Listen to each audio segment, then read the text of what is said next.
Doctor Rajkumar ಮತ್ತು cricket ದೇವರಾದಂತಹ Sachin Tendulkar ಅವರ ಹುಟ್ಟುಹಬ್ಬದ ದಿನವೇ ಆರ್ಸಿಬಿ ತವರೂರಿನಲ್ಲಿ 2025ರ IPL ನ ಮೊದಲ ಗೆಲುವನ್ನ ಸಾಧಿಸಿರುವಂತದ್ದು.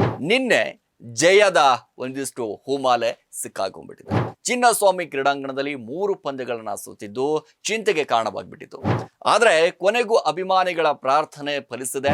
ಏನ್ ಗುರು ಇವರು ಈ ರೀತಿ ಹೊಡಿತಾ ಇದ್ದಾರಲ್ಲ ಅಂತಂದ್ರೆ, ಕೊಹ್ಲಿ 70 ರನ್ ಅನ್ನ ಗಳಿಸ್ತಾರೆ, ಪಡಿಕಲ್ 50 ರನ್ ಅನ್ನ ಗಳಿಸ್ತಾರೆ, ಸುಲಭವಾಗಿ ಗೆಲ್ಲುವ ಅವಕಾಶವನ್ನ ಕೈ ಚೆಲ್ಲುತ್ತೆ. ಇಲ್ಲಿ RR ಸ್ಫೋಟಕ ಆರಂಭವನ್ನ ಪಡೆಯುತ್ತೆ. ಮೊದಲ ವಿಕೆಟ್ಗೆ 52 ರನ್ ಅನ್ನ ಕಲೆ ಹಾಕ್ತಾರೆ. RCB ಬೌಲರ್ಗಳು ವಿಕೆಟ್ ಪಡೆಯುವ ಮೂಲಕ ಶಾಕ್ ಕೊಟ್ಟಿದ್ದಾರೆ. ಜಿತೇಶ್ ಶರ್ಮಾ DRS ತೆಗೆದುಕೊಳ್ಳುವಂತೆ ಒತ್ತಾಯ ಮಾಡಿದ್ದಾರೆ. ಇದು ಪಂದ್ಯದ ಫಲಿತಾಂಶವನ್ನ ಸಂಪೂರ್ಣವಾಗಿ ಬದಲಾಯಿಸಿಬಿಡುತ್ತೆ. ಚೆನ್ನೈಯಲ್ಲಿ ಹೊಡೆದು ಬರ್ತಾರೆ, ಮುಂಬೈಗೆ ಹೋಗ್ಬಿಟ್ಟು ಅಲ್ಲಿ ಮುಂಬೈ ಇಂಡಿಯನ್ಸ್ ಹುಡುಗರಿಗೆ ಹೊಡೆದು ಬರ್ತಾರೆ. ಅದೆಲ್ಲದಕ್ಕೂ ಕೂಡ ನಿನ್ನೆ ಉತ್ತರ ಸಿಕ್ಕಿದೆ. ರಾಜಸ್ಥಾನ್ ರಾಯಲ್ಸ್ ಪೀಸ್ ಹೌದು, ಕಿವಿ ಕೇಳದಂತೆ ಕೂಗುವುದು ಮಾಮೂಲಿ. ಹೋಮ್ ಗ್ರೌಂಡ್ ನಲ್ಲಿ ಗೆಲ್ಲಿಲ್ಲ ಅಂತಂದ್ರೆ ಎಲ್ಲಿ ಹೋಗಿ ಗೆದ್ರು ಏನು ಅನ್ನುವಂತ ಮಾತುಗಳನ್ನ ಕೇಳಿ ಬರ್ತಾ ಇತ್ತು. ಹಲೋ ನಮಸ್ಕಾರ, ಸ್ಪೀಡ್ ನ್ಯೂಸ್ ನ ವಿಶೇಷ ಕಾರ್ಯಕ್ರಮಕ್ಕೆ ಸ್ವಾಗತ. ನಾನು ಸಿರಾಜ್ ವಾಲಿಕಾರ್. ಅಣ್ಣವರು ಡಾಕ್ಟರ್ ರಾಜ್ಕುಮಾರ್ ಮತ್ತು ಕ್ರಿಕೆಟ್ ದೇವರಾದಂತಹ ಸಚಿನ್ ತೆಂಡೂಲ್ಕರ್ ಅವರ ಹುಟ್ಟುಹಬ್ಬದ ದಿನವೇ royal Challengers Bengaluru RCB ತವರೂರಿನಲ್ಲಿ 2025ರ IPL ನ ಮೊದಲ ಗೆಲುವನ್ನ ಸಾಧಿಸಿರುವಂಥದ್ದು. ಇಲ್ಲಿ ಅದಂದ್ರೆ ಈ ಸಾಧಿಸುವ ಮೂಲಕ ಸರಪಳಿಯನ್ನ ಮುರಿದಿದೆ. ಪ್ರತಿ ಬಾರಿಯೂ ಕೂಡ ಹೋಮ್ ಗ್ರೌಂಡ್ ನಲ್ಲಿ ಸೋಲನ್ನು ಅನುಭವಿಸ್ತಾ ಇದ್ದಂತ RCBಗೆ ನಿನ್ನೆ ಜಯದ ಒಂದಿಷ್ಟು ಹೂಮಾಲೆ ಸಿಕ್ಕಾಕೊಂಡ್ಬಿಟ್ಟಿದೆ. ಹೆಸರು ನಿನ್ನೆ ನಡೆದಿರುವಂತಹ ರಣರೋಚಕ ಪಂದ್ಯದಲ್ಲಿ RCB 11 ರನ್ಗಳ ರೋಚಕ ಗೆಲುವನ್ನ ಇಲ್ಲಿ ಸಾಧಿಸಿರುವಂಥದ್ದು. 2025ರ ಆವೃತ್ತಿಯಲ್ಲಿ ತವರೂರಿನಿಗೆ ಒಂದಿಷ್ಟು ಹೊರಗೆ ಆಡಿದಂಥ 5 ಪಂದ್ಯಗಳಲ್ಲಿ ಒಂದಿಷ್ಟು ಗೆಲುವನ್ನ ಸಾಧಿಸಿದ್ರು ಕೂಡ ಚಿನ್ನಸ್ವಾಮಿ ಕ್ರೀಡಾಂಗಣದಲ್ಲಿ 3 ಪಂದ್ಯಗಳನ್ನ ಸೋತಿದ್ದು ಚಿಂತೆಗೆ ಕಾರಣವಾಗ್ಬಿಟ್ಟಿತ್ತು. ಆದ್ರೆ ಕೊನೆಗೂ ಅಭಿಮಾನಿಗಳ ಪ್ರಾರ್ಥನೆ ಫಲಿಸಿದೆ. ಯಾಕಂದ್ರೆ ನಿನ್ನೆ RCB ತವರೂರಿನಲ್ಲಿ ಆವೃತ್ತಿಯ ಮೊದಲ ಗೆಲುವನ್ನ ಸಾಧಿಸಿರುವಂಥದ್ದು. ಒಂದು ತಂಡವಾಗಿ ಅತ್ಯುತ್ತಮ ಪ್ರದರ್ಶನ ನೀಡಿದಂಥ RCB ಸೋಲು ಪಂದ್ಯವನ್ನ ಒಂದ್ ಕಡೆ ಗೆದ್ದುಕೊಂಡು ಬಿಟ್ಟಿದೆ.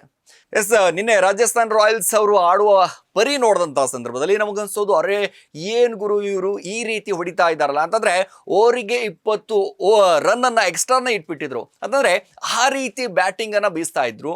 ಒಂದಿಷ್ಟು ಎಚ್ಚರಿಕೆ ಬ್ಯಾಟಿಂಗ್ ಆಡಿದಂತ RCB ಮೊದಲ 3 ಪಂದ್ಯಗಳಲ್ಲಿ ಆಕ್ರಮಣಕಾರಿಯಾಗಿ ಬ್ಯಾಟಿಂಗ್ ಮಾಡಲು ಹೋಗಿದಂತ RCB ಬ್ಯಾಟರ್ಸ್ ಗಳಿಗೆ ಬೇಗನೆ ವಿಕೆಟ್ ಅನ್ನ ಕಳೆದುಕೊಂಡಿದ್ರು. ತವರೂರಿನಲ್ಲಿ 4ನೇ ಬಾರಿಯೂ ಕೂಡ ಟಾಸ್ಕ್ ಸೋತು RCB ಮೊದಲ ಬ್ಯಾಟಿಂಗ್ ಮಾಡಬೇಕಾದಂತ ಪರಿಸ್ಥಿತಿ ಬಂತು. ಆದ್ರೆ ಈ ಬಾರಿ ಸ್ಟಾಲ್ ಮತ್ತು ಕೊಹ್ಲಿ ಎಚ್ಚರಿಕೆಯಿಂದ ಬ್ಯಾಟಿಂಗ್ ಆರಂಭ ಮಾಡಿದ್ದಾರೆ. ವಿಕೆಟ್ ಬೀಳದಂತೆ ನೋಡಿಕೊಂಡ ಈ ಜೋಡಿ ಮೊದಲ ವಿಕೆಟ್ಗೆ 61 ರನ್ ಕಲೆ ಹಾಕುತ್ತೆ. ಅದಾದ ನಂತರ ಸಾಲ್ಟ್ 26 ರನ್ ಗಳಿಸಿದ್ರು. ಬಳಿಕ ಬಂದ ದೇವದತ್ ಹಾಗೂ ಕೊಹ್ಲಿ ಜೊತೆ ಗೂಡಿ ಅಂದರೆ 2ನೇ ವಿಕೆಟ್ಗೆ 94 ರನ್ ಕಲೆ ಹಾಕ್ತಾರೆ. ಕೊಹ್ಲಿ 70 ರನ್ ಅನ್ನ ಗಳಿಸ್ತಾರೆ. ಪಡಿಕಲ್ 50 ರನ್ ಅನ್ನ ಗಳಿಸ್ತಾರೆ. ನಾಯಕ ರಜತ್ ಪಾಟಿದಾರ್ ಕೇವಲ 1 ರನ್ ಗಳಿಸಿ ಔಟ್ ಆಗ್ತಾರೆ. ಇನ್ನು ಟಿಮ್ ಡೇವಿಡ್ 15 ಎಸೆತಗಳಲ್ಲಿ 23 ರನ್ ಅನ್ನು ಗಳಿಸ್ತಾರೆ. ಹಾಗೆ ಜಿತೇಶ್ ಶರ್ಮಾ ಕೂಡ 10 ಎಸೆತಗಳಲ್ಲಿ 20 ರನ್ ಅನ್ನು ಗಳಿಸ್ತಾರೆ. ಇನ್ನು RCB 20 ಓವರ್ಗಳಲ್ಲಿ 5 ವಿಕೆಟ್ ಕಳೆದುಕೊಂಡು 205 ರನ್ ಕಲೆ ಹಾಕುತ್ತೆ. ಸೊ ಸುಲಭವಾಗಿ ಗೆಲ್ಲುವ ಅವಕಾಶವನ್ನ ಕೈ ಚೆಲ್ಲುತ್ತೆ ಇಲ್ಲಿ RR. 206 ರನ್ಗಳನ್ನ ಬೃಹತ್ ಮೊತ್ತವನ್ನ ಬೆನ್ನಟ್ಟಿದಂತ ರಾಜಸ್ಥಾನ್ ರಾಯಲ್ಸ್ ಸ್ಫೋಟಕ ಆರಂಭವನ್ನ ಪಡೆಯುತ್ತೆ. ವೈಭವ್ ಸೂರ್ಯವಂಶಿ ಮತ್ತು ಜೈಸ್ವಾಲ್ ಕೇವಲ 4.2 ಓವರ್ಗಳಲ್ಲೇ ಮೊದಲ ವಿಕೆಟ್ಗೆ 52 ರನ್ ಅನ್ನ ಕಲೆ ಹಾಕ್ತಾರೆ. ವೈಭವ್ 12 ಎಸೆತಗಳಲ್ಲಿ 16 ರನ್ ಗಳಿಸಿ ಔಟ್ ಆದ್ರೆ ಬಳಿಕ ಜೈಸ್ವಾಲ್ ಅಬ್ಬರದ ಬ್ಯಾಟಿಂಗ್ ಮುಂದುವರಿಸ್ತಾರೆ. 5.5 ಓವರ್ಗಳಲ್ಲಿ 72 ರನ್ ಅನ್ನ ಗಳಿಸಿದಂತ ರಾಜಸ್ಥಾನ್ ರಾಯಲ್ಸ್ ಅವರ ವಿಕೆಟ್ ಕಳೆದುಕೊಳ್ಳುತ್ತೆ. ಇನ್ನು ಜೈಸ್ವಾಲ್ 19 ಎಸೆತಗಳಲ್ಲಿ 49 ರನ್ ಅನ್ನ ಗಳಿಸಿ ಒಂದ್ ಕಡೆ ಔಟ್ ಆಗ್ತಾರೆ.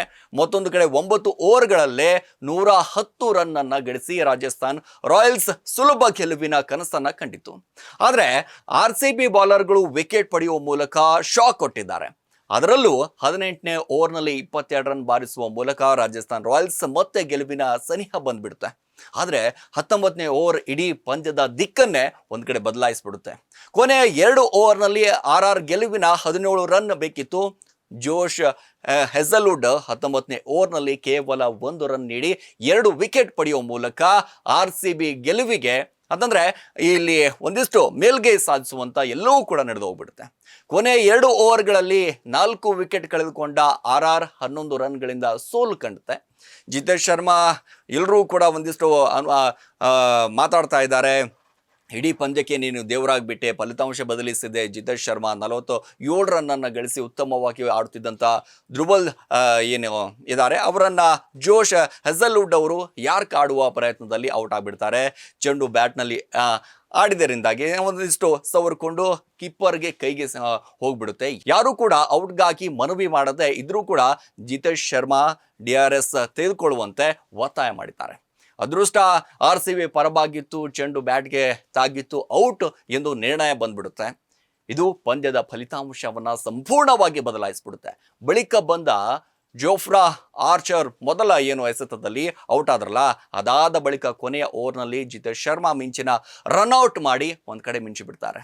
ಕ್ರಿಕೆಟ್ ಮತ್ತು ಕನ್ನಡಿಗರ ನಡುವೆ ತುಂಬಾ ಗಟ್ಟಿಯಾದಂತಹ ಸಂಬಂಧ ಇದ್ದು ಭಾರತ ಕ್ರಿಕೆಟ್ ತಂಡಕ್ಕೂ ಕನ್ನಡಿಗರ ಕೊಡುಗೆ ಬಹುದೊಡ್ಡದಾಗಿದೆ. 18 ವರ್ಷಗಳ ಹಿಂದೆ IPL ಹವಾ ಶುರುವಾದ ನಂತರ ಕನ್ನಡಿಗರು ಬೆಂಗಳೂರು ತಂಡವನ್ನು ಬೆಂಬಲಿಸುವ ಮೂಲಕ ಊಹೆಗೂ ನಿಲುಕದ ಕೊಡುಗೆಯನ್ನು ನೀಡ್ತಾ ಇದ್ದಾರೆ.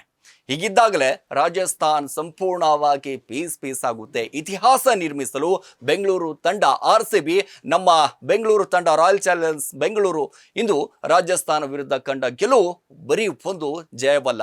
ಯಾಕಂದ್ರೆ RCB ತಂಡ ಕಪ್ ಗೆಲ್ಲೋದಕ್ಕೆ ಮುಂದಿನ ಹಂತಕ್ಕೆ ಹೋಗಬೇಕು ಅಂದ್ರೆ ಇಂದಿನ ಮ್ಯಾಚ್ ಒಂದಿಷ್ಟು ಗೆಲ್ಲಬೇಕಾದಂತ ಅನಿವಾರ್ಯ ಪರಿಸ್ಥಿತಿ ಇತ್ತು. ಸೊ ಇವೆಲ್ಲವೂ ಕೂಡ ಆದ ನಂತರ ರಾಜಸ್ಥಾನ್ ತಂಡದ ವಿರುದ್ಧ ಗೆದ್ದು ಬರಬೇಕೆಂಬ ಹಠ ಕೊಹ್ಲಿ ಹುಡುಗರ ರಕ್ತದಲ್ಲೂ ಕೂಡ ಒಂದಿಟ್ಟು ಹೋಗ್ತಿತ್ತು. ಇಷ್ಟೆಲ್ಲ ಇದ್ದಾಗಲೇ ಇದು ವಿರಾಟ್ ಕೊಹ್ಲಿ ಹುಡುಗರ ಸೋಲಿನ ಸುಳಿಗೆ ಸಿಲುಕಿ ಬಿಡ್ತಾರೆ ಅನ್ನುವಂಥ ಮಾತುಗಳು ಕೂಡ ಒಂದಿಷ್ಟು ಓಡಾಡ್ತಾ ಇತ್ತು. ಆದ್ರೆ ನಿನ್ನೆ ಗೆದ್ದು ಬೀಗಿದ್ರು. ತವರೂರಿನಲ್ಲಿ ಎಲ್ಲರೂ ಕೂಡ ಮಾತಾಡ್ಕೊಳ್ತಾರೆ, ಸೋತ್ ಬಿಡ್ತಾರೆ, ಒಂದ್ಸರಿ ಮಳೆ ಬಂತು, ಒಂದ್ಸರಿ ಆಟ ಹುಡುಗರು ಚೆನ್ನಾಗಿ ಆಡಲಿಲ್ಲ ಅನ್ನುವಂಥ ಮಾತುಗಳು. ಬಟ್ ಬೇರೆ ಅಂತಂದರೆ CSK ಹೋಗ್ಬಿಟ್ಟು ಚೆನ್ನೈಯಲ್ಲಿ ಹೊಡೆದು ಬರ್ತಾರೆ, ಮುಂಬೈಗೆ ಹೋಗ್ಬಿಟ್ಟು ಅಲ್ಲಿ ಮುಂಬೈ ಇಂಡಿಯನ್ಸ್ ಹುಡುಗರಿಗೆ ಹೊಡೆದು ಬರ್ತಾರೆ, ಕೋಲ್ಕತ್ತಾಗೆ ಹೋಗ್ಬಿಟ್ಟು KKR ಹುಡುಗರನ್ನ ಹೊಡೆದು ಬರ್ತಾರೆ, ಏನು ದೆಹಲಿಗೆ ಹೋಗಿ ಬರ್ತಾರೆ, ಅಲ್ಲೂ ಕೂಡ ಹೊಡೆದು ಬರ್ತಾರೆ. ಈ ರೀತಿ ಪರಿಸ್ಥಿತಿ ಇದ್ದಂಥ ಸಂದರ್ಭದಲ್ಲಿ ಯಾಕೆ ಹೋಮ್ ಗ್ರೌಂಡ್ನಲ್ಲಿ ಗೆಲ್ತಾ ಇಲ್ಲ ಅನ್ನುವಂಥ ಮಾತುಗಳನ್ನು ಕೇಳಿ ಬರ್ತಾ ಇತ್ತು. ಅದೆಲ್ಲದಕ್ಕೂ ಕೂಡ ನಿನ್ನೆ ಉತ್ತರ ಸಿಕ್ಕಿದೆ. ಯಾಕಂದರೆ ಸಾಕಷ್ಟು ಅಭಿಮಾನಿಗಳು ಒಂದಿಷ್ಟು ಟಿಕೆಟನ್ನು ಪಡೆದುಕೊಂಡು ಹೋಗಿದ್ರು. ಸಾಕಷ್ಟು ಜನ ಅಂತಂದರೆ 1000, 2000, 3000, 4000, 5000ವರೆಗೂ ಕೊಟ್ಟು ಹೋಗ್ಬಿಟ್ಟು ಸಾಕಷ್ಟು ಜನ ಅಂತಂದರೆ ಹೋಮ್ ಗ್ರೌಂಡಲ್ಲಿ ಇದ್ದಂಥ ಸಂದರ್ಭದಲ್ಲಿ, ಸೋತಂಥ ಸಂದರ್ಭದಲ್ಲಿ ಎಲ್ಲ ಅಭಿಮಾನಿಗಳು ಒಂದಿಷ್ಟು ನಿರಾಸೆಯಾಗಿ ಹೊರಗಡೆ ಬರ್ತಾ ಇದ್ರು. ಆದರೆ ನಿನ್ನೆ ಹಾಗಾಗಲಿಲ್ಲ. ಕೊಟ್ಟಿರುವಂಥ ದುಡ್ಡಿಗೆ ಮೋಸ ಆಗಲಿಲ್ಲ. ಆಡಿರುವಂಥ ಮ್ಯಾಚ್ ಏನಿತ್ತಲ್ಲ, ಬಹಳ ರಣರೋಚಕವಾದಂಥ ಮ್ಯಾಚು. ರಾಜಸ್ಥಾನ್ ರಾಯಲ್ಸ್ ಪೀಸ್ ಹೌದು, ಆದರೆ ಬೆಂಗಳೂರು ಹುಡುಗರು ಕ್ರಿಕೆಟ್ ಆಡ್ತಾರೆ, ಆದರೂ ಸ್ವಲ್ಪ ಸೌಂಡ್ ಜಾಸ್ತಿನೇ ಇರುತ್ತೆ ಯಾವಾಗಲೂ ಕೂಡ.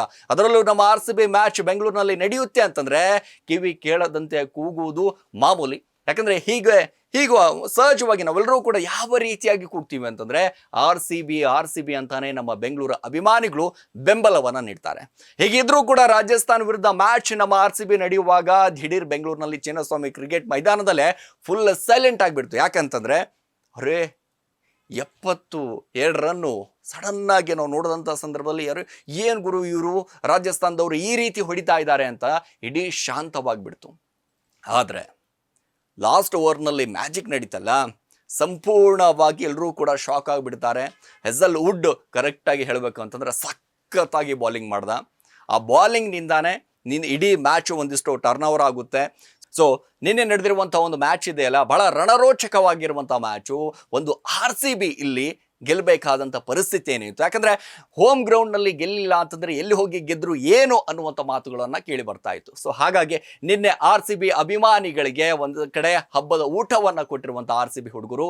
ಸೊ ಸಂಪೂರ್ಣವಾಗಿ ನಾವು ನೋಡ್ತಾ ಹೋದರೆ ತುಂಬ ಖುಷಿಯಾಗುತ್ತೆ. ಯಾಕಂದರೆ ನಿನ್ನೆ RCB ಹೋಮ್ ಗ್ರೌಂಡಲ್ಲಿ ಗೆದ್ದಿದ್ದರಿಂದಾಗಿ ತುಂಬ ಅಭಿಮಾನಿಗಳಾಗಿರ್ಬೋದು, ಎಲ್ಲರೂ ಕೂಡ ಭಾಳಷ್ಟು ಲಾಯಲ್ ಫ್ಯಾನ್ಸ್ ಇದ್ದಾರೆ, ಕೋಟ್ಯಾಂತರ ಅಭಿಮಾನಿಗಳಿದ್ದಾರೆ. ನಾವೆಲ್ಲರೂ ಕೂಡ ಸಿಕ್ಕಾಪಟ್ಟೆಯಾಗಿ ಇಲ್ಲಿ ಖುಷಿಯಾಗಿದ್ದೇವೆ ಅಂತಾನೆ ಹೇಳ್ಬೋದು. ಇದಾಗಿತ್ತು ಇವತ್ತಿನ ವಿಶೇಷ. ನಿರಂತರ ಸುದ್ದಿಗೆ ನೋಡ್ತಾ ಇರಿ ಸ್ಪೀಡ್ ನ್ಯೂಸ್ ಕನ್ನಡ. ಸುದ್ದಿ ನಿಮ್ಮದು, ವೇಗ ನಮ್ಮದು. ಹೆಚ್ಚಿನ ಸುದ್ದಿಗಳಿಗಾಗಿ ನಮ್ಮ ಚಾನೆಲ್ನ ಸಬ್ಸ್ಕ್ರೈಬ್ ಮಾಡಿ.